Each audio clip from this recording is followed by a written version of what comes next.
संबल जिले से बड़ी खबर है, जहां सरकारी प्राथमिक स्कूल की बिल्डिंग बरसात में धराशायी हुई है।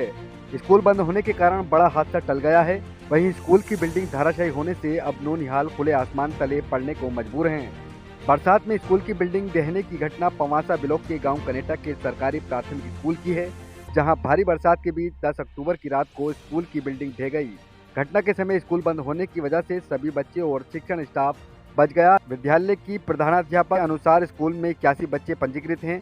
हालांकि बिल्डिंग पहले से ही जर्जर थी, जिसकी विभागीय लिखापढ़ी की जा चुकी है। वहीं ग्राम प्रधान के प्रतिनिधि हर्षरूप सिंह ने बताया कि वो इस संबंध में आला अधिकारियों से मिल चुके हैं, लेकिन अधिकारियों के यहाँ कोई सुनवाई नहीं हुई। वहीं बिल्डिंग बनना तो दूर, अधिकारी कान में तेल डाले बैठे रहे, मगर अब बिल्डिंग गिरने के बाद बच्चे खुले आसमान के नीचे धूप और बरसात में पढ़ने को मजबूर हैं। यहाँ सबसे बड़ी बात यह है कि अधिकारियों की लापरवाही की वजह से स्कूल पिछले काफी समय से जर्जर हालत में है। योगी सरकार के स्कूलों के कायाकल्प के निर्देशों के बाद भी संबल जिले का प्रशासन का ध्यान इस ओर नहीं है। अब देखना यह होगा कि जिस तरह से स्कूल की बिल्डिंग धराशायी हो गई है और ऐसे में नौनिहाल खुले आसमान के नीचे पढ़ने को विवश है। आने वाला समय ठंड का है और ऐसे में ठंड के बीच बच्चे किस तरह से खुले आसमान के नीचे पढ़ेंगे, ये देखने वाली बात होगी। सर, ये पीछे से बिल्डिंग खराब थी, इसकी जो दीवारें थी पहले से चटकी हुई थी। ये जर्जर विद्यालय आया हुआ है हमारा पहले से ही। तो ये जो बारिश हुई थी, लगातार जो बारिश हुई है, तो उसकी वजह से इसमें लगातार बारिश की वजह से ये टपका है, तो उसकी वजह से ये पीछे की दीवारें सारी हट गई, इसके फिर गिर गया जी। अभी तो व्यवस्था ऐसी है, आज मौसम थोड़ा साफ था तो बाहर बैठा दिए बच्चे खुले में, तो वहीं पढ़ रहे हैं।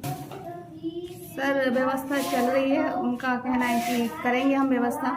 वैकल्पिक व्यवस्था की व्यवस्था चल रही है कि एकदम तो कुछ नहीं हो पाएगा, तो वैकल्पिक व्यवस्था बनाएंगे।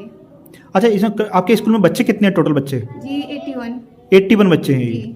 अच्छा, ये बच्चे इन कक्षों में यहाँ बच्चे बैठ के पढ़ते थे जी। अब चूंकि बिल्डिंग गिर गई तो यहाँ बाहर ही पढ़ रहे हैं बच्चे। बिल्डिंग में ये रूम्स में तो हमने बिठाए नहीं थे बच्चे काफी टाइम से। ये लेंटर ये टपकता है, ऊपर से गिरता है, इसलिए हम इनसे तो बाहर ही रखते थे बच्चों को। सिर्फ जो जहाँ थोड़ा सा सेफ जगह थी हम बच्चों को वहीं बिठाते थे, लेकिन अब इसके गिरने की वजह से वो जो सेफ जगह थी वो भी अनसेफ हो गई है, इसलिए अब हम बच्चों को नहीं बिठा सकते, यहाँ पूरी बिल्डिंग में नहीं बिठा सकते। क्या नाम है आपका? हर्षरूप सिंह हैं। आप क्या हैं आप? मेरे बेटे की पत्नी जो है वो यहाँ की प्रधान है, ग्राम प्रधान गांव की। क्या नाम है उनका? वर्षा देवी।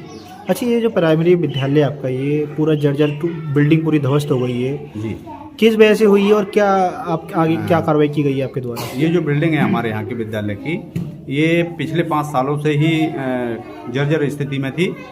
जब हम लोग प्रधान बने तो प्रधान बनने के बाद शिक्षा पर ध्यान देने की वजह से मैंने इस बिल्डिंग का निरीक्षण ढंग से किया और मैं अधिकारियों से मिला। मैं ये भी सर से जाकर के मिला, पीएससी सर से भी जाके मिला कि मेरे यहाँ की बिल्डिंग बिल्कुल ध्वस्त है, उसमें बच्चे जो बैठते हैं वो कभी भी घटना हो सकती है और आप इसको साफ व्यवस्था करा दीजिए।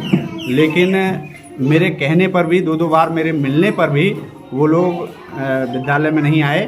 फिर मैं वीडियो साहब से भी मैंने अपने यहाँ की समस्या रखी कि मेरे यहाँ बच्चों को बैठने की व्यवस्था नहीं है और कृपया आप इस पर ध्यान दीजिए। तो वीडियो साहब ने इसका निरीक्षण किया और फिर लिख करके उन्होंने डीएम साहब को भी दिया था, पिछले जो सर थे यहाँ पर उनके दौर पर।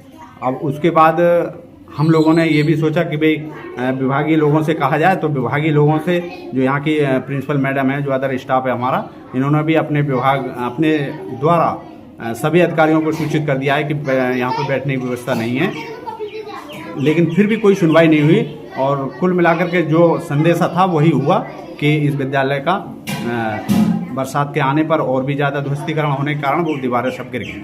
अब बच्चों के बैठने की व्यवस्था का, आप जो बच्चा आंगन में बैठे हैं बच्चे, ये क्या व्यवस्था इनकी की जा रही है बच्चों की? मैंने तो हमारे यहाँ कोई इस तरह की बिल्डिंग नहीं है जो मैं इनकी व्यवस्था करा सकूँ। मैंने तो पहले ही इसीलिए अधिकारियों से कहा था कि साहब मेरे यहाँ व्यवस्था नहीं है, अगर बिल्डिंग गिर जाती है तो इनको बैठने की व्यवस्था कहाँ की जाएगी, इस पर जल्दी ध्यान दीजिए, और इसका कोई ध्यान नहीं दिया गया।